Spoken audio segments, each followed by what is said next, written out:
Masa tu Pak Yus, dia nak aku berjaya. Kan dia paksa aku masuk projek komedi. Aku cakap, tak nak Pak Yus. Kalau dekat KL boleh lagi. Lah, dekat Johor, banyak duit nak pakai. Betul. Setiap minggu nak pergi apa semua. Arwah Pak Yus cakap masa tu, bab duit jangan fikir.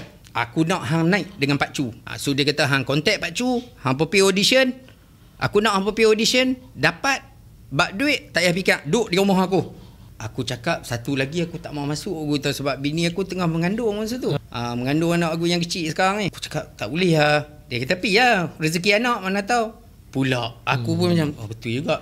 Last Pak Yus cakap kat aku nak hang naik, aku nak orang nampak hang dekat industri. Aku tak boleh nak tolong hang, dia kata, tapi ni peluang hang ada, hang boleh bagi orang nampak hang balik, dia kata. So aku pun okey lah. Aku cakap kat bini aku, you pregnant ni. Macam mana ni, nak pergi, okey tak okey? Okey, dia kata. Aku dengan Pak Chu casting lah. Audition lah, kita audition lah dekat Finas . Pak Yus yang arrange semua tau.